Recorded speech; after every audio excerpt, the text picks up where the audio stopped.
ఇదిగో నన్ను ఇప్పుడు నీ వద్ద మహిమ పరచుము. దేవుని స్తోత్రం కలుగును. యేసు క్రీస్తు ప్రభు వారు ఒక విషయాన్ని రియలైజ్ చేస్తున్నారు.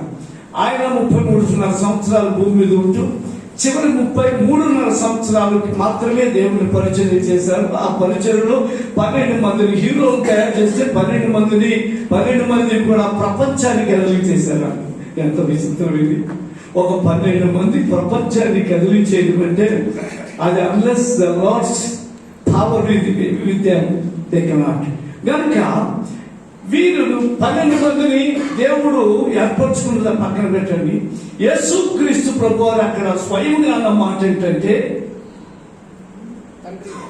తండ్రి లోకము పుట్టక మునుపు మొదటి వచనంలో father the hour has come, తండ్రి నా గడియ వచ్చి ఉన్నది. చాలండి, తండ్రి నా గడియ వచ్చి ఉన్నది. ఎందుకు అంటే గ్లోరిఫై యువర్ సన్. నీ కుమారుడు నిన్ను మహిమపరచునట్లు నీ కుమారుని మహిమపరచుము. ఇక్కడ మహిమపరచడం అనేటువంటిది ఇది ఇద్దరికి సంబంధించినట్లుగా, అంటే కుమారుడు తండ్రిని మహిమపరుస్తున్నప్పుడు మళ్ళా ఇంద్రియ తండ్రి కూడా కుమారుడును మహిమపరుస్తూ ఉన్నాడు. దిస్ ఈస్ అవర్ ఇది మన సమయం.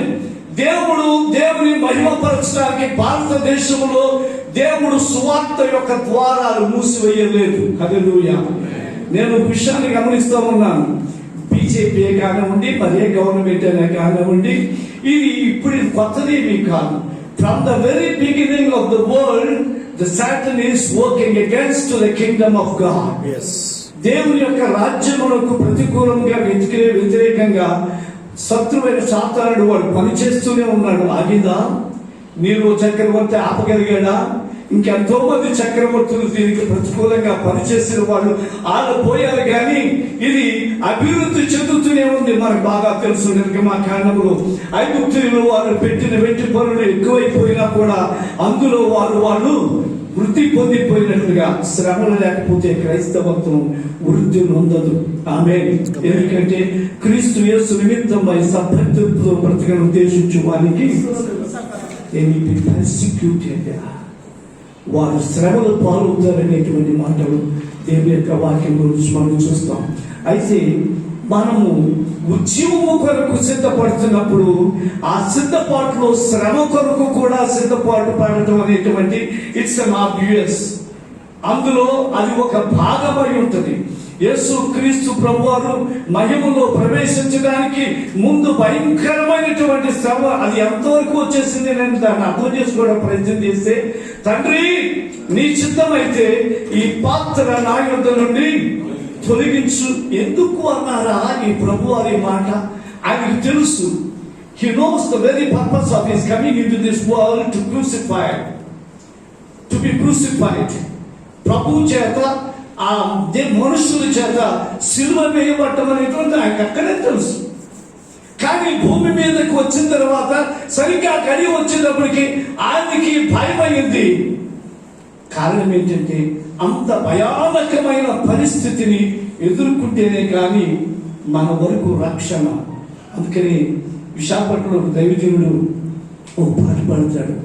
నేను పాడలేను కానీ మాట మాత్రం చెప్తాను. సిలువపై నీవున్నప్పుడు నీ మనసులో నేనున్నాను. యేసుక్రీస్తు ప్రభు యొక్క సిలువలో ఉంటున్నప్పుడు ఆయన మనసులో నీవు నేను ఉన్నాను, నా సేవకుడు అని ఆయన మనము ఫ్యూచర్లో ఈ స్థలంలో మనము చేయబోయే పరిచయం గురించి ఆయన మనస్సులో మనము ఉంటున్నామనే సంగతిని జ్ఞాపకం చేసుకుంటున్నాం. కానీ ఇందాక యవనస్తులు విజయ్ సాక్ష్యం చెప్తున్నప్పుడు ప్రార్థన మాత్రమే కాదు, పని కూడా కావాలి. ఒక చిన్న ఎగ్జాంపుల్ చెప్పి నేను మళ్ళా తిరిగి వాక్యం తీసుకొస్తాను.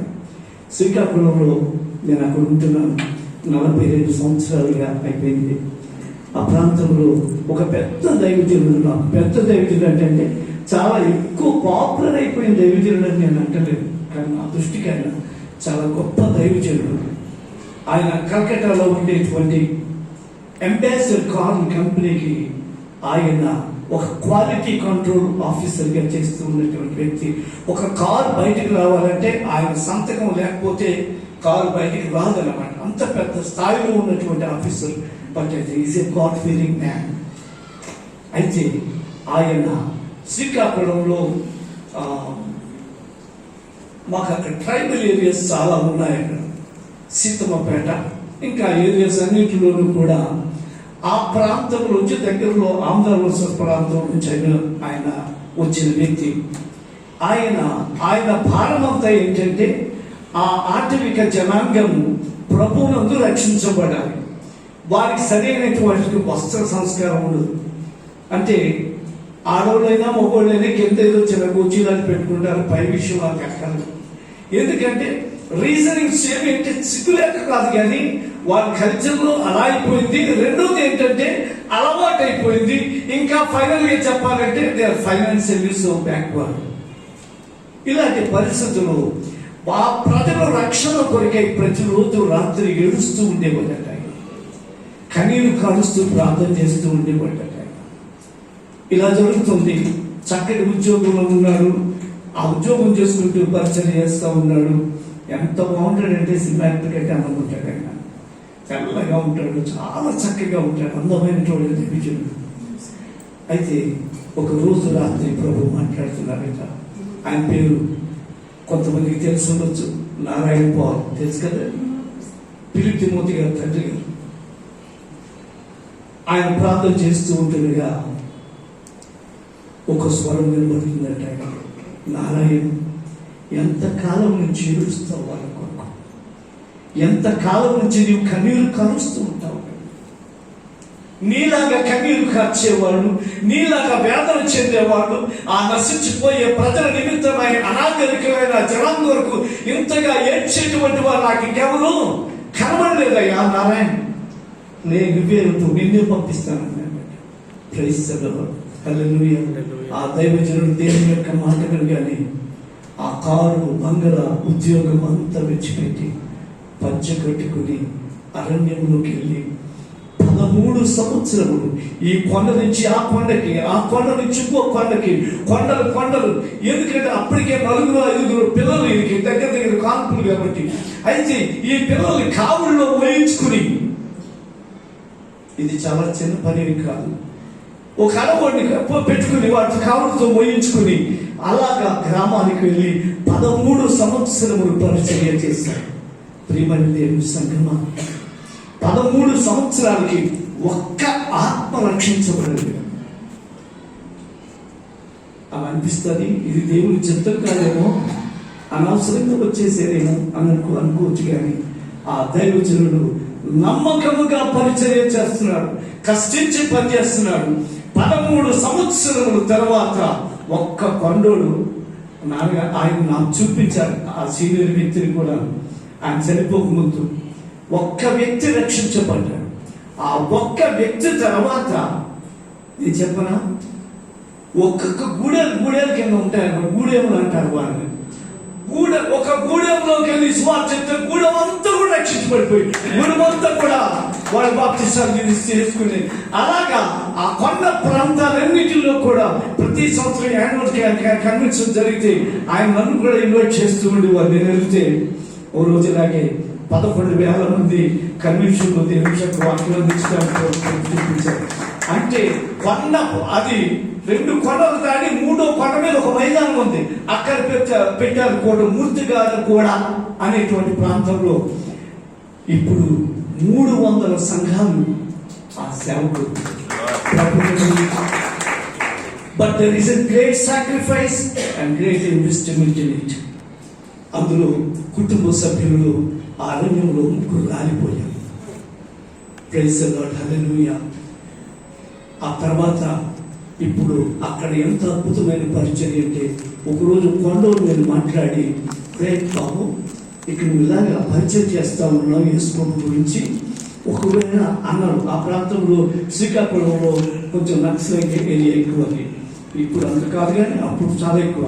నేను అడిగాను, నేను ఏంటి సంగతి అంటే, వాళ్ళు వచ్చి నేను పట్టుకుంటే వాడు తడుముకోకుండా పండోడు ఏం మాట్లాడాడు తెలుసా నాతో?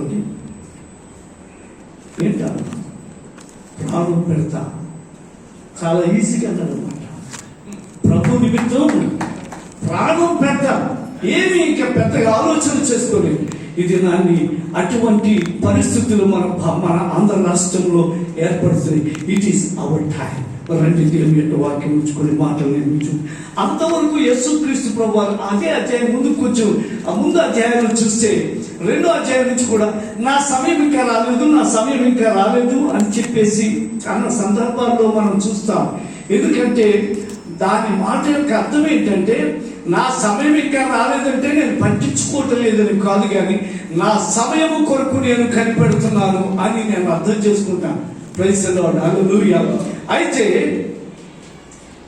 దేవుడు మనకి ఈ యొక్క భారతదేశాన్ని ఈ సమయంలో మన నిమిత్తమై ఒక గొప్ప అద్భుతమైన ప్రణాళిక వ్యూహపరిచి ఉన్నాడని నేను నమ్ముతున్నాను. రండి ఒక మాట మీకు నేను చూపిస్తూ నేను ముందుకు తీసుకెళ్ళి వెళ్ళాలని ఇష్టపడుతున్నాను. హబక్కూకు గ్రంథములో నుంచి ఒక మాట నేను మీతో మాట్లాడాలని ఇష్టపడుతున్నాను. హబక్కూకు రాసినటువంటి ఇది హబక్కూకు యొక్క ప్రార్థన. ఈ ప్రార్థనలో హబక్కూకు చెప్తున్న ఈ మాట ఏంటంటే 3వ అధ్యాయం 2వ వచనాన్ని, యెహోవా నిన్ను గూర్చిన వార్త విని, నేను భయపడుచున్నాను. యెహోవా సంవత్సరములు జరుగుచుండగా నీ కార్యములు నూతనపరచుము. సంవత్సరములు జరుగుచుండగా నీ కార్యములు నెరవేర్చు. ఇదే మాట NIV బైబిల్ నుంచి కొంచెం ట్రాన్స్లేషన్ నాకు నచ్చి నేను రాసుకున్నాను ఇక్కడ. Lord, I have heard of your fame. Stand in awe of your deeds, O Lord. Renew them in our day, in our time. ఇక్కడ మెన్షన్ చేస్తున్నాడు ఏంటంటే, హబక్కూకు ప్రార్థన చేస్తున్నప్పుడు ఎప్పుడో జరుగుతాను మా పితరుల కాలంలో బోడు కార్యాలు జరిగినాయి, అద్భుతాలు జరిగినాయి. సముద్రాలు విడిపోయి ఎర్ర సముద్రం ఆరేళ్ళగా వచ్చేస్తే నడిచెరిపోయాం. ఎన్నెన్నో మన్నాలు మా పితరులు తిన్నారు. వాళ్ళు వేసుకున్న బట్టలు పాతికలలో చెప్పులు అరిగిపోలేదు. ఒకసారి ఒక డాక్టర్ గారికి అనుమానం వచ్చిందంట, ఒకవేళ 40 సంవత్సరాలు నడిచేదారు కదా, 40 సంవత్సరాలు ఒక తల్లి ఒక బుడ్డోడికి చిన్నోడికి ఒక అంగీ వేసింది. ఇది 40 సంవత్సరాల తర్వాత ఎంతో పొడిగెదుకుంటాడు, అప్పుడు చిన్న చిన్న చెప్పులు వేస్తుంటది వాడమ్మ. అది ఎలాగంటే దేవుని అద్భుతం కొంచెం అలా మనం కొంచెం ముందుకెళ్ళి ఆలోచిస్తే 40 సంవత్సరాలు వీడిపోవడం అంగీ 40 సంవత్సరాలు వీడు వేసుకున్న ఈ చెప్పులు అరిగిపోలేదు, చిరిగిపోలేదు. చెప్పులు కూడా కొత్తగానే ఉన్నాయి కానీ పెద్ద అయిపోయింది. హల్లెలూయా. దేవుని స్తోత్రం.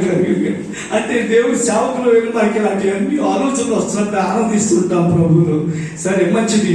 అయితే ఇక్కడ చూస్తున్నప్పుడు ఇక్కడ హబక్కూకు వాడిన మాటలు పదజాలంలో, అది ఇంగ్లీష్ ట్రాన్స్లేషన్ లో నాకు కొంచెం నచ్చిందంటే బైబిల్లో రాసుకున్నాను దాన్ని. అక్కడ ఏమంటాడంటే రెన్యూ దెమ్. అలాంటి గొప్ప గొప్ప కార్యములు వాళ్ళు చూశారు. మా రోజుల్లో మేము కనబడలేదు, మాకు చూడలేదు, మాకు వాటి యొక్క పరిస్థితులు తెలియవు కనుక. అయితే ప్రభా, మా దినములలో మా సమయంలో మరలా తిరిగి వాటిని జరిగించు. నేను ఎందుకు ఈ రోజు దిస్ ఈస్ అవర్ టైం అని నేను మాట్లాడుతున్నానంటే, దేవుడు మన ముందు మనకి సమయాన్ని ఇచ్చాడు. దేవుడు గొప్ప కార్యాలు మన ప్రార్థన బట్టి, మన యొక్క పనులను బట్టి చేయాలని ఆయన ఇష్టపడుతూ ఉన్నాడు. కనుక ప్రార్థనతో పాటు ఇందాక ఎవరిస్తూ చెప్పినట్టుగా పని కూడా జరిగించాలి. హల్లెలూయా. నాట్ అలోన్, క్రియ లేనటువంటి విశ్వాసము అది పడిపోతుంది, అది నిలవలేదు. కనుక మన ప్రార్థనతో పాటు క్రియలు కూడా దానికి చోటే లేకపోతే అది స్టాండ్ అవుట్ అనేటువంటి వాక్యాన్ని సత్యం నుంచి మనం దేవుని యొక్క వాక్యం నుంచి తెలుసుకుంటా ఉన్నాం.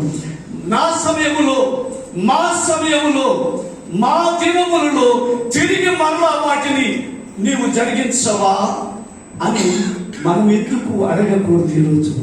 ప్రైజ్ ది లార్డ్, హల్లెలూయా. ఈ యొక్క సమిట్, ఈ ప్రేయర్ సమిట్, అనేక మంది నాయకులతో కూడి వచ్చినటువంటి ఈ సభ, ఇట్స్ నాట్ అన్ యాక్సిడెంటల్, ఇదేదో యాదృచ్ఛికంగా జరిగింది కాదు, but it's an instant of the lord. దేవుడు జరిగించిన ఒక గొప్ప కార్యం ఇది. నేను నిజంగా చెప్తున్నాను, ఇబ్రీనా టీంకి జనరల్గా నేను మిస్ అవ్వను. ఏ యొక్క టీంలో ఎలాంటి పనులు ఉన్నా దరిదాపుగా నేను క్యాన్సిల్ చేసుకుని, అంటే పూర్తిగా 70% అటెండ్ అయ్యానని చెప్పలేను, ఏదో పరిస్థితి తప్ప. కారణం ఏంటంటే నన్ను గురించి నేను ఆత్మీయముగా కొంచెం పుషప్ అవ్వాలి, ఆత్మీయముగా బలం పొందాలి, ఆత్మీయంగా నేను పుంజుకోవాలి, లేకపోతే ఆత్మీయంగా రెచ్చగొట్టబడాలనే ఉద్దేశంతో నేను ఇబ్రీనా టీంని 20 సంవత్సరాలుగా వదలుకోకుండా నమ్మకంగా దీంట్లో ఉండటానికి ప్రభు సహాయం చేశారు. కారణం ఏంటంటే ఇబ్రీనా అంటే ఈరోజు గొప్పది కాదు. ఈరోజు మేము చాప కింద నీరులాగే చాలా సంవత్సరాలుగా పనిచేస్తూ ఉన్నాం. మా ఉనికి, మా పరిస్థితులు, పేర్లు, ఊర్లు ఏమీ తెలియదు. మేమేమేమి చేస్తాం. నిన్న సేవకులు చెప్పగా కొన్ని, మోస్ గారు చెప్పగా కొన్ని విషయాలు మేము విన్నాం. కానీ జనరల్గా ఇది ఎక్కడ పబ్లిసిటీలో లేని చోటు ముందుగానే చెప్పాను నేను. ప్రేయర్ మినిస్ట్రీ ఇది పెద్ద జనాదరణ లేనటువంటి పరిచర్య, కానీ దేవుని దృష్టిలో చాలా విలువైనటువంటి పరిచర్య. నేను ఎందుకు దిస్ ఈజ్ అవర్ టైం అనేటువంటి మాట నేను మాట్లాడుతున్నాను అంటే, చూడండి ఎస్తేరు గ్రంథానికి ఒకసారి నేను మిమ్మల్ని తీసుకుని వెళ్తే, ఎస్తేరు తోటి మోదుకై మాట్లాడిన మాట జస్ట్ ఉదయం నేను దానిని ప్రస్తావించడం జరిగింది. మరొకసారి దానిని మనం చూద్దాం. ఈ మాట చూద్దామా? 4వ అధ్యాయం నుంచి 14వ వచనం ఒకసారి మనం చూస్తాం. నీవు ఈ సమయమందు ఏమీ మాట్లాడక, నీవు ఈ సమయమందు, మనం ఆ మాట పట్టుకోవాలి ఇక్కడ. This is a very very particular hour or a particular time. ఈ సమయము దాటిపోబెట్టావంటే, ఈ సమయం నీవు నెగ్లెక్ట్ చేసావంటే మరలా దీన్ని నీవు పొందేటువంటి పరిస్థితి నీకు రాకపోవచ్చు. ఛాన్స్ అంత వార్నింగ్ ఉన్నట్టుగా ఉందన్నమాట. చదవండి పర్ఫెక్ట్. మౌనముగా ఉన్న ఎడల, ఈ సమయమందు ఏమీ మాట్లాడక మౌనముగా ఉన్న ఎడల యూదులకు సహాయము విడుదలయు వారి యొక్క దిక్కు నుండి వచ్చును. కానీ నీవును నీ తండ్రి ఇంటి వారు అవశ్యముగా నశించుదురు. ఈ మాట మనం కొంచెం లోతుగా మనం ఆలోచన చేస్తే, ఏమో ఈ సమయమును బట్టి భారతదేశము ఉజ్జీవింపబడే దేవుడి యొక్క అపాయింటెడ్ టైంలో దేవుడు నిన్ను, నన్ను, మనలను ఆయన కొరకు ప్రత్యేకముగా ఏర్పరచుకున్నాడేమో. ఇశ్రాయేలు జనాంగం, యూద జనాంగం యొక్క విడుదల కొరకు ఎస్తేరును ఏర్పాటు చేసుకున్నట్లుగా దేవుడు ఒకవేళ నిన్ను, నన్ను ఒకవేళ ఏర్పాటు చేసుకున్న సంగతిని మనం విస్మరిస్తే ఇక్కడికి ఒక మాట ముందుకే అంటాడు ఏంటంటే, ఒకవేళ నీవు ఊరికనే ఏమీ మాట్లాడక, నేను అంతఃపురంలో ఉన్నాను కదా, ఐఎమ్ సేఫ్, నేను మంచి పరిస్థితిలో ఉన్నాను, చక్కటి సంఘం ఉంది, మంచి పరిచయం ఉంది, కారు ఉంది, బంగ్లా ఉంది, ఇవన్నీ చాలు అని అనుకునే పరిస్థితిలో ఉంటే అసలు సిసలైన పనిని నేను పక్కకి గంటి మరొకరికి అయిపోయాడు. హల్లెలూయా. ఇది దాన్ని ఈ సమయమును బట్టి ప్రభువా మేము ఇక్కడికి వచ్చాము, నీ సేవకుల ద్వారా నువ్వు మాట్లాడుతూ వస్తున్నావు, చిత్తగించుము, నీ దాసుడు ఆలకిస్తున్నాడు, సెలవు ప్రభువా అన్నట్లుగా మనం ప్రభుకు బదులు ఇవ్వాల్సినటువంటి స్థానంలో మనం ఉన్నాం. ఈ మాట చదువుతున్నప్పుడు అప్పుడు ఎస్తేరు దాన్ని అందుకొని ఏమంటుందో చూడండి. నీవు పోయి 16వ వచనం, షూషాను నందు కనబడిన యూదుల నందరినీ సమాజ మందిరములకు సమకూర్చి నా నిమిత్తము ఉపవాసం ఉండి 3 దినముల అన్నపానములు చేయకుండుడి, నేను నా పనికట్టులను కూడా ఉపవాసం ఉందము. సరే, ఈ మాటలు మనకి మన దేవుని సేవకులం కాబట్టి ఈ మాటలన్నీ కూడా మనకి కంఠపాఠంగా ఇవన్నీ కూడా తెలుసు. అయితే ఇక్కడ ఎస్తేరు ఎలా స్పందిస్తుందంటే, తనకు ముందు ఇవ్వబడినటువంటి ఆ పరిస్థితిని సవాలుతో తీసుకుంది. అక్కడ సరే అంకుల్, నువ్వు ఒక పని చేయి, ఇదిగో అక్కడ మన సమాజ మందిరంలో, మన సినగోగులో మన వాళ్ళందరినీ కూడా చేసి 3 రోజులు ఉపవాసం ఉండు, నేను నా పనికించను కూడా నేను ఉపవాసం ఉంటాను అంటూ చివరి ఒక అద్భుతమైన మాట వేస్తుంది. అక్కడ ఆ మాట మనం చదవకపోతే దీని కంప్లీషన్ రాదు. ప్రవేశించుట న్యాయ వ్యతిరేకముగా ప్రవేశించుట న్యాయ వ్యతిరేకమైనప్పటికీ కూడా నేను రాజునందుకు ప్రవేశిస్తాను. ఇంగ్లీష్లో చాలా చక్కగా ఉంటుంది మాట. If I perish I perish. ఒకవేళ నేను నశించవలసి వచ్చి, ప్రాణము పెట్టవలసి వచ్చి, ప్రాణము కోల్పోవలసిన పరిస్థితి ఒకవేళ సంభవిస్తే, okay, I will opt for that. దానికి నేను నా ఆప్షన్ ఇచ్చేస్తున్నాను, దానికి నేను సిద్ధమైపోతున్నాను. కనుక దేవుని రాజ్య విస్తరణలో దేవుడు ఏదైనా కఠినమైన పరిస్థితుల గుండా వెళ్ళటానికి ప్రార్థన పనులు, విజ్ఞాపన ప్రార్థన పనులకి కొన్ని సవాళ్ళు కూడా ఉంటాయి. ఎందుకంటే మనం తీసుకునే నిర్ణయాలు కొంచెం గట్టిగా ఉంటాయి. హల్లెలూయా. అందుకని ఇక్కడ ఎస్తేరుకు వస్తున్నటువంటి ఒక పరిస్థితులు మనం చూస్తున్నప్పుడు ఎస్తేరు ఏమంటుందంటే, మొద్దుకాయ దగ్గర నుంచి విన్నప్పుడు దానికి మొత్తం చెప్పాను కదా, ప్రతి దానికి దేవుని యొక్క నుంచి మనకి ఒక పరిష్కారం ఉన్నది. Praise the lord. హల్లెలూయా. దానికి పరిష్కారం ఏంటంటే మరణమునకు తెగించి నిలబడిపోవడమే పరిష్కారం. దేవుని స్తోత్రం కలుగును గాక. ఎస్తేరు అలాగు నిలబడిన దానిని గాడ్ ఆనర్డ్ హర్ డెసిషన్. దేవుని స్తోత్రం. దైవజనులారా, అభిషక్తులారా, దేవుని సేవకునిగా మీతో పంచుకుంటున్న విషయం ఏంటంటే, మనం తీసుకునే నిర్ణయాలు ప్రభు కొరకు ఆయన ఆనర్ చేస్తారు. God will honour what we're doing. Praise the Lord. ఆయన ఆనందిస్తుంటాడు.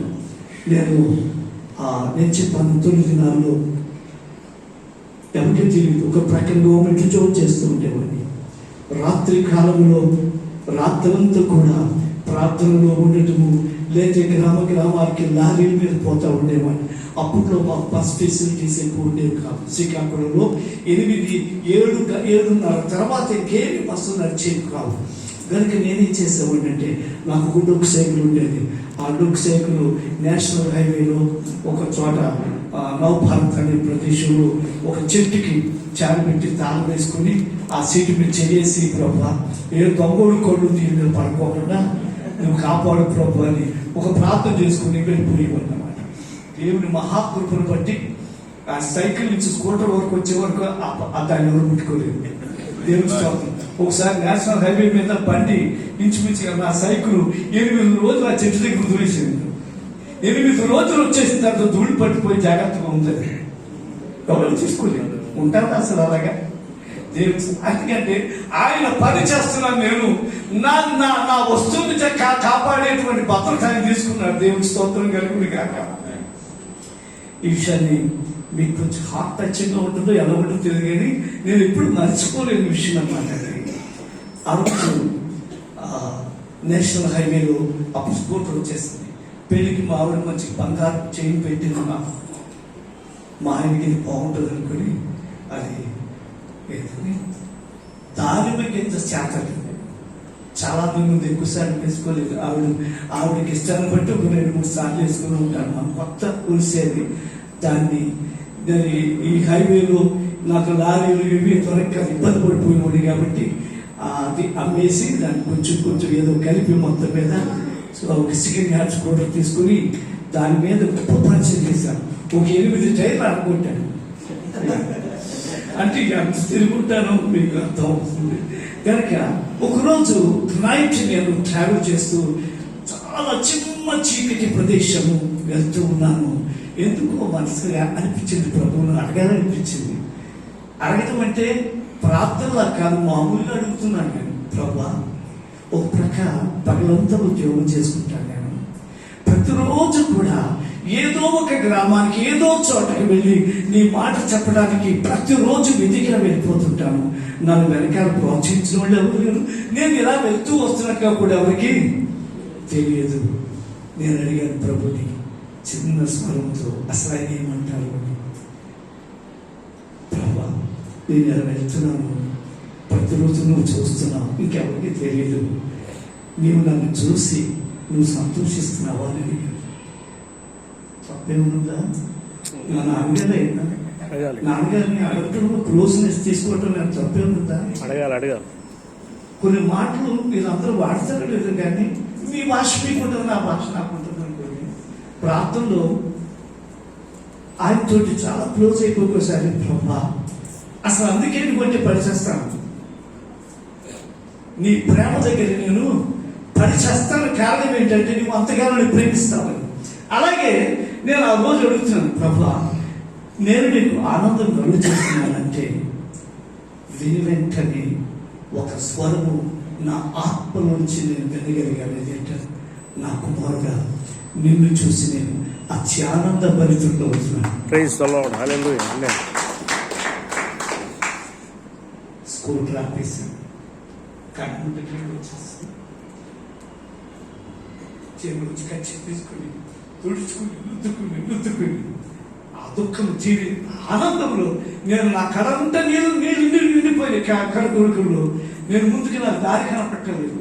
ఆగిపోయి కడుగు తుడుచుకుని చాలు నీ కొరకు నేను ఇచ్చేస్తుంది, నీవు సంతోషపడుతున్నటువంటి ఇంకెంత ఇచ్చేస్తాను. This is our time to do something what the Lord is giving to us. We are supposed to meet the challenge. ఆ పనిని చేయటంలో మనం ప్రభుకి అప్పగించుకుంటూ మరొక నేను ఒక విషయాన్ని ముందుకు తీసుకుని నేను ఆమోసు గ్రంథంలోని నిన్న అయ్యగారు ఎవరికి బర్నబాస్ అయ్యగారు మొదలుపెట్టినప్పుడు ఆమోసు గ్రంథంలో ఉన్న కొన్ని మాటలు నా హృదయంలో మెదులుతుంటే, ఆమోసు తన ప్రజల మీదకి ఇక్కడ నేను విజ్ఞాపన కర్త యొక్క అసలు సిసలైనటువంటి the character, the mind of a intercessor ఇక్కడ ఎలా ఉంటుంది. చాలా మందిని మనం చూస్తాం కానీ మోషే ఎలా బతిమలాడాడో మనకు తెలుసు, ఇలాంటి చాలా తెలుసు. కానీ ఆమోస్ దగ్గరకు వచ్చేటప్పటికి నేను ఎందుకు కొంచెం అట్రాక్ట్ అయి ఉన్నటువంటి పరిస్థితి కనబడుతుంది. 7వ అధ్యాయంలో చూడండి, 7వ వచనం మొదటి వచనం నుంచి 2 వచనాలు చదువుదామా. కడవరి గడ్డి మొలుచున్నప్పుడు ప్రభువైన యెహోవా మిడతలను పుట్టించి దర్శన రీతిగా దానిని నాకు కనపరిచెను. ఆ గడ్డి రాజులకు రావలసిన కోత అయిన తరువాత మొలిచినది. నేలను మొలిచిన పచ్చిక ఎంతయు ఆ మిడతలు తినివేసినప్పుడు ప్రభువైన యెహోవా నీవు దయచేసి క్షమించుము. యాకోబు అనగా ఇశ్రాయేలు జనాంగం కొద్ది మందిగా అయిపోయారు. అతడు ఎలా నిలుచును, అతను ఇంకేమైపోతాడు, శాసనం కూడా మిగిలిపోకుండా అయిపోతుంది అని నేను మనవి చేయగా యెహోవా పశ్చాత్తాపపడి అదండి ఏంటండి యెహోవా పశ్చాత్తాపపడి The Lord is repenting. దేవుడు ఒక ఉద్దేశం కలిగి అది చేయాలి. వీళ్ళు నా మాట వింటలేదు, నాకు ప్రతికూలం అయిపోయారు, నేను తీసి పారేయాలి, లేకపోతే వీళ్ళకి తీవ్రమైన నష్టము కలుగు చేయాలని ఆయన ఉద్దేశించినప్పుడు ఒక వ్యక్తి లేచి దేవుని దగ్గరికి అడ్డుగా నిలబడిపోతున్నాడు. ప్రభువా ఇన్ని వాగ్దానాలు ఇచ్చావు, ఇదిగో ఈ జనాంగం భూమి, ఈ జనాంగాన్ని బట్టి మొత్తం ప్రపంచం అంతా నీకు దీవిస్తానని ఇన్ని మాటలు చెప్పావు కదా, ఇప్పుడు నువ్వు తీసేస్తానంటున్నావు, మొత్తానికి తీసుకొట్టి పారేస్తానంటున్నావు. నువ్వు ఈ చిరాకు చేస్తే యాకోబుకి ఏం మిగులుతావు? ఇశ్రాయేలు జనాంగం భూమి మీద లేకపోకుండా అయిపోతే ఇంక నీ వాగ్దానాల సంగతి ఏంటి అని బ్రతుములాడుతూ ఉంటున్నప్పుడు దేవుడు ఏం చేస్తాడు? యెహోవా పశ్చాత్తాపం. యెహోవా నేను ఎలా అనుకుంటాను, నేను వాక్యం చదువుతున్నప్పుడు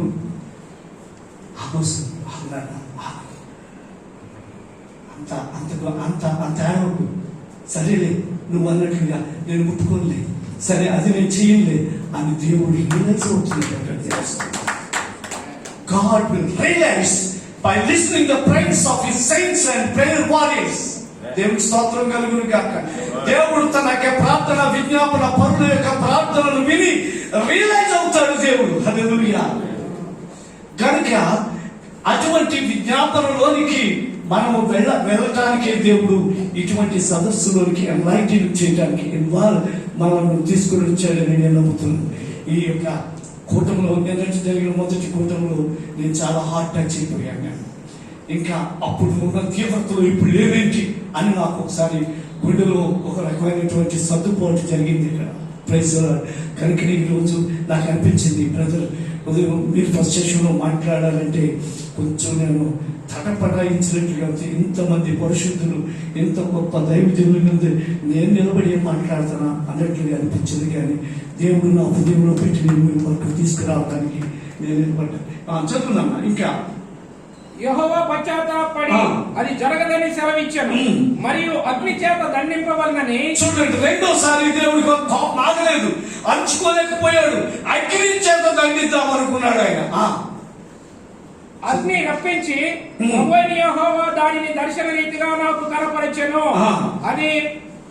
అది వచ్చి అగాధమైన మహాజలమును మింగివేసి స్వాస్థ్యమును మృంగ మొదలు పెట్టినప్పుడు ప్రభువైన యెహోవా యాకోబు కొద్ది జనము గలవాడు, అతడు ఎలాగు నిలుచును, మానివేయమని నేను మనవి చేయగా. నేను ఇక్కడ కొంచెం మొదటిసారికి రెండోసారికి చిన్న వ్యత్యాసాన్ని చూశాను. మొదటిసారి కొంచెం బతుకులాడినట్టుగా మొదలు పెట్టాడు ఆయన. కెన్ యూ ఫాలో ఇది లిటిల్, వెరీ లిటిల్.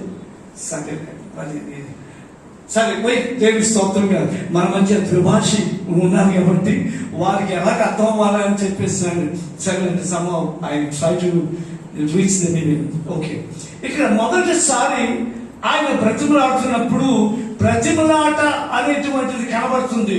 యాకోబు కొద్ది మంది జనాంగముగా ఉన్నాడు, అతడు ఎలా నిలుస్తాడు బాబు, నువ్వు కనికరించు అన్నట్లుగా మాట్లాడుతున్నాడు. ఒక ఇంటర్సెసర్కి ఉండేటువంటి గొప్ప క్లోజ్నెస్ ఎలా ఉంటుందంటే, దేవుని దగ్గర వెళ్ళి ఈయన ఏం చేస్తున్నాడంటే, ఈ ఆమోసు ఈ పశువుల కాపరి, ఇందాక చెప్పాను నా ప్రభు నీకు ఏదో కనికరించావు కదా, మళ్ళా నేను చెప్తుంటే మళ్ళా ఇదంటావేంటి, నువ్వు చేయగలిగింది అంటే దేవుని దగ్గర అంత క్లోజ్నెస్ లేకపోతే అది ఉంటుంది. ఆలోచించు, నాకు స్నేహితుడు ఉన్నాడు మోసెస్ అని మాస్టర్, మేమిద్దరు కలిసి రోజు లాగా రోడ్డు నడుచుకుంటే వెళ్తున్నాను. నాకంటే చిన్నోడు నా మీద చేస్తాడు, అప్పటికి అవసరమే చేస్తూ మాట్లాడుకుంటూ వెళ్తా ఉన్నాం. కష్టం వెళ్తాం అన్నా, నీకు తెలియదు కానీ అన్నాడు. ఏం తప్పుడు అంటే, అసలు నీకు తెలియదు, నాకు ప్రభుకుండే క్లోజ్నెస్ మీకు తెలియదు అంటే ఇంట్రెస్ట్ అంత క్లోజ్ అయిపోతాడు అన్నమాట. ప్రభు రిలేషన్ అంత గట్టిపడిపోతాడు, అంత ఫ్రీగా ఆయనతోటి మనం మాట్లాడేసుకోవచ్చు అన్నమాట. దేవునికి స్తోత్రం కలుగుతుంది. అక్క ప్రభా, నేను ఎవరు చూడకపోయినా, ఎవరు నన్ను ప్రోత్సహించకపోయినా, నువ్వు నన్ను చూస్తున్నావా, నువ్వు ఆనందిస్తున్నావా అంటే ఆయనకి నాకు క్లోజ్నెస్ ఏర్పడకపోతే ఎంత మాటలు మాట్లాడగలుగుతామా? ఇది దాన్ని దేవుని సేవకులమైన మనం విజ్ఞాపనకర్తలుగా మనల్ని మనం అప్పగించుకుంటున్నాం. మనం క్లోజ్ అయిపోవాలి. ఈ క్లోజ్నెస్ లో మనం ఏం చెప్పినా ఆయన వింటారు, ఇష్టపడాలి. దేవుని స్తోత్రం కలుగుతుంది. అక్కడ ఏమన్నాడు చూడున్నాను, మానివేయమని నేను మనవి చేయగా ప్రభువైన యెహోవా పశ్చాత్తాపడి అది జరగదని సెలవిచ్చెను. దేవుని స్తోత్రం. సరే, ఈసారి కూడా నీ మాట నేను వినేస్తున్నానయ్యా. ఆమోసు, ఇదిగో నువ్వు ప్రార్థన చేసావు, నువ్వు చాలా బాధపడుతున్నావు, నీవు కన్నీరు పడుతుంటే నేను చూడలేనయ్యా. సరే, అది కూడా జరిగించింది. నేను ఎందుకు ఈ మాటలు నేను చెబుతున్నానంటే, ఒక విజ్ఞాపన కర్తకు దేవుడు ఇచ్చేటువంటి విలువ ఎంత గొప్పగా ఉంటుందంటే, నీవు నేను ఏదన్నా అంటే దాన్ని కాదని ముందుకెళ్ళిపోయేటువంటి వాడైనా కాదు. దేవుని స్తోత్రం. ఈ భారతదేశంలో ప్రభా ఎన్నాళ్ళు ఇన్ని కోట్ల మంది ప్రజలు 135 లేక 6 కోట్ల మంది వేళ కొడితే అప్డేట్ ఎంతవరకు వస్తుందని గూగుల్ అడిగేస్తే అది అప్డేట్ గా వచ్చేస్తుంది. ఇంతమంది జనాంగాన్ని దేవా వీరి యొక్క జవాబుదారుడిగా నేను మాట్లాడుతూ ప్రార్థన చేస్తున్నాను. ఈ ప్రజలను నీవు దర్శించడానికి పెద్ద టాస్క్ ఏంటంటే, ఇండియాలో విభిన్నమైన మనస్సు, విభిన్నమైనటువంటి భాషలు, విభిన్నమైన సంస్కృతులు, విభిన్నమైనటువంటి ఆచార వ్యవహారాలు కలిగిన ఒక భయంకరమైన ఒక కలగూర గంపలాంటిది భారతదేశం. అంటే ప్రాంతీయ భేదాలతో పాటు భాషాపరమైన భేదాలు అన్ని రకాలు ఉన్నాయి. ఇలాంటి దేశము రక్షించబడటానికి దేవుడు నాకు ఒకటే ఒక answer. God has so many ways and means of doing things. ఆయన చేయడానికి ఆయన పద్ధతులు ఆయనకి గోడని విధానాలు ఉంటాయి. ఆయన మన జ్ఞానానికి మించి ఉంటాయి. ఆయన చేయగలరు. ప్రైజ్ ది లార్డ్, హల్లెలూయా.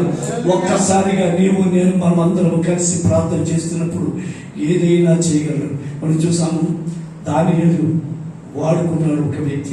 ఒక్క వ్యక్తిని వాడుకున్నప్పుడు అనేకులు ప్రభువు వరకు వచ్చారు. నేను అక్కడి వరకు కూడా నేను రావాలని ఇష్టపడతాను. చూడండి, ఇది మన సమయము కాదనుకుని మనం ఊరుకుంటే యూదులకు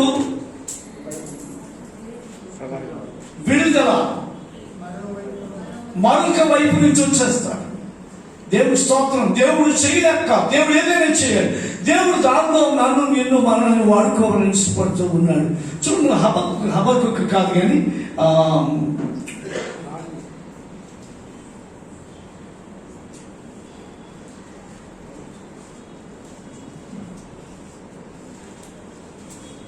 హగ్గయికి గ్రంథంలోకి ఒక్కసారి మీరు వస్తే హగ్గయిలోంచి ఒక మాట మనకి చూస్తాం. అక్కడ 3వ వచనం మనం చదువుకుందాం. ఇక్కడ కొంతమంది దేవుని బిడ్డలే వీళ్ళేమనుకుంటున్నారంటే అందుకు యెహోవా వాక్కు ప్రత్యక్షమై ప్రవక్తయగు హగ్గయి ద్వారా సెలవిచ్చినదేమనగా, ఈ మందిరము పాడైపోయి ఉంటుండగా సరమి వేసిన ఎండలో నివసించుటకు, అమ్మా మీరు సరంబి వేసిన ఇళ్లలో నివసించుటకు ఇది సమయమా? నీకన్నిటికీ సమయాలు ఉంటాయి, కానీ దేవుని పని చేయడానికి నీకు సమయం ఉంది. నిజమే. ఈ మధ్య కాలంలో ఒక 7 సంవత్సరాల క్రితం ఒక పెద్ద ముసలమ్మ గారి దగ్గరికి వెళ్ళి నేను దేవుని యొక్క వాక్యం చెప్పి, అమ్మా మరి ఈ టైంలో కూడా మీరు ప్రభువు అంగీకరించి బాప్తీసం తీసుకుని ప్రభువుకు సిద్ధపడకపోతే ఎలా నా సమయం అయిపోతుంది. చాలా చెత్త వయసులో ఉంటే ఆ విని నా మాటలు విని నేను అనుకున్నాను, బాబు నిజమే మీరు మాట చెప్పిన పాస్టర్ గారు నిజమే, నా బాప్తీసం చేయడం వల్ల అంటారు అనుకున్నాను. నేను ఆవిడేమన్నదంటే, సమయం రావాలి కదా బాబు. నేను అనుకోలేదు. నేనేమన్నాను, ఇది పోయే కాలమా వచ్చే కాలమా అన్నాను. అమ్మా ఇంకా అప్పటికే 75 సంవత్సరాలు ఉన్నాయి. ఇప్పుడు 80 దాటిపోయింది. ఇప్పుడు ఆవిడకి ఇంకా లేదు. ఆవిడకి ఇంకా మరి సమయం రాలేదన్నది. చాలా సమయంలో మాట్లాడిన తర్వాత మన పని మనం చేయటమే. వారు వినను వినకపోయినను యెహోవా ఎలాగూ సెలవిచ్చాడని మనం చెప్పుకుంటా వెళ్ళిపోతాం. ప్రకటింతునయ్యా నీ సిలువ వార్త, ప్రాణమున్నంత వరకు ప్రకటింతునయ్యా నీ సిలువ వార్త, ప్రాణమున్నంత వరకు. హల్లెలూయా, ఆమేన్. హల్లెలూయా, ఆమేన్. హల్లెలూయా, ఆమేన్. హల్లెలూయా, హల్లెలూయా, ఆమేన్. హల్లెలూయా, ఆమేన్. హల్లెలూయా,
యోహాను సువార్త 17వ అధ్యాయం 4వ వచనంలో మన గురువు గారు ఒక మాట అన్నారు.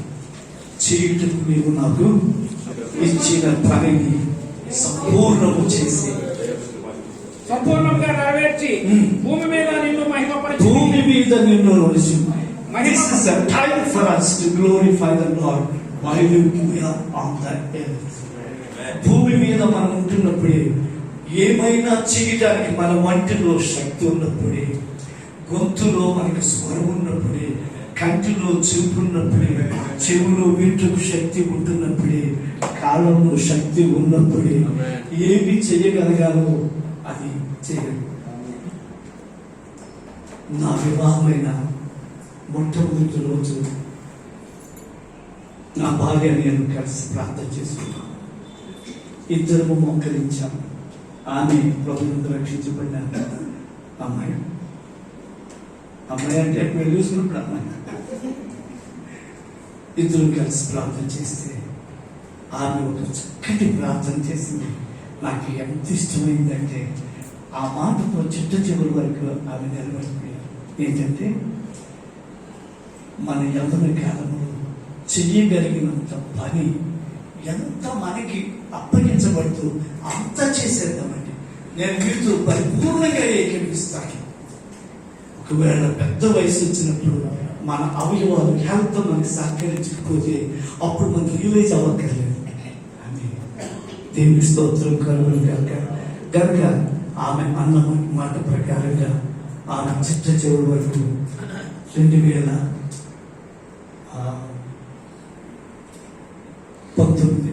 సంవత్సరం వరకు 2009వ సంవత్సరం వరకు ఆమె నాతో ఉన్నది. 2009 మే నెల 20వ తారీఖున ఆమె ప్రభునందు నిద్రించి మహిమలో ప్రవేశించారు. హల్లెలూయా.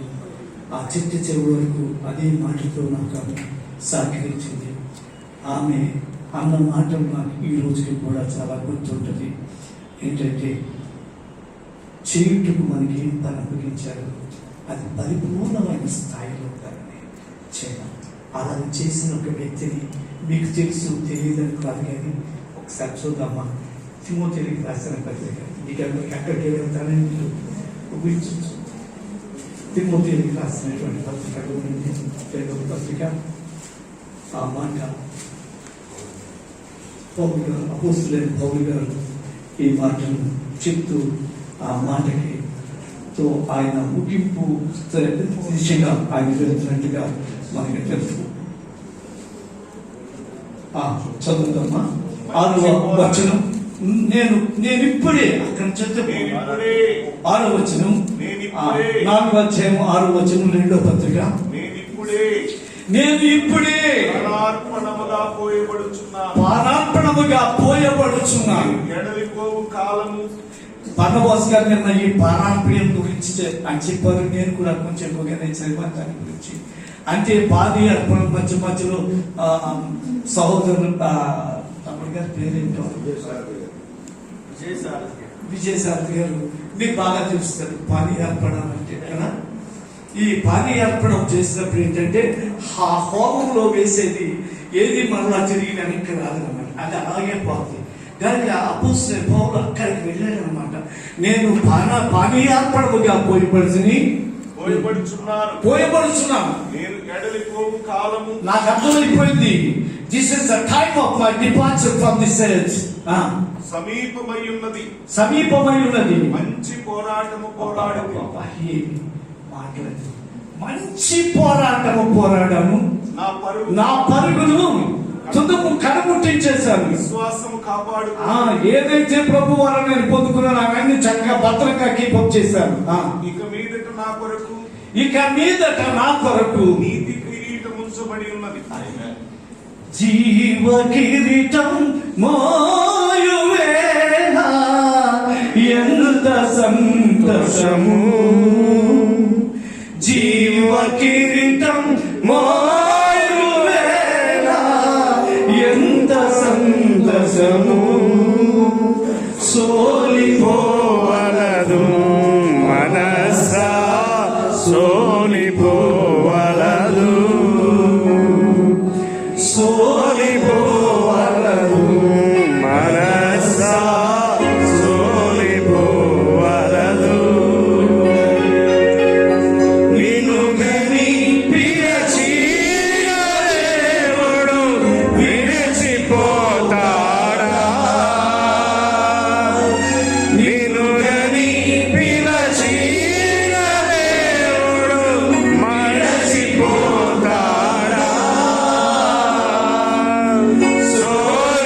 సోలిపోవలదు మనసా సోలిపోవలదు అపోస్తలుడైన పౌలు గారు ఆ సెంటెన్స్ లో ముగింపులో చక్కటి మాట్లాడాడు. ఏమిటంటే, అది నాకు మాత్రమే కాదు, నాకు మాత్రమే కాకుండా ఆయన ప్రత్యక్షతను అపేక్షించి ప్రతి వారికి అనుగ్రహించును. అది అంటే ఆయన ప్రత్యక్షతను అపేక్షిస్తున్న మనకి ఈ రోజు పడిన కష్టం, ఈ రోజు మనం పడుతున్న శ్రమానుభవం, ఈ రోజు మనము పోతున్నటువంటి అనేకమైనటువంటి సఫరింగ్స్ ఒక రోజు ఒక అద్భుతమైన జీవ కిరీటము ఆయన తీసుకొచ్చి మన మీద పెడుతున్నప్పుడు తట్టుకోగలమా?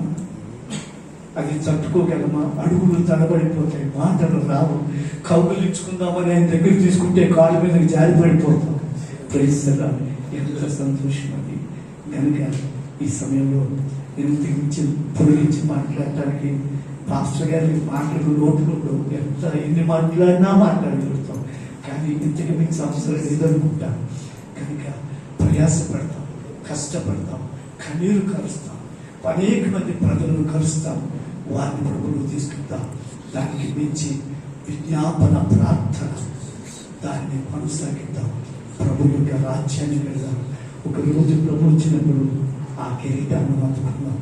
దేవుని మాటలు మీ యొక్క విజ్ఞప్తి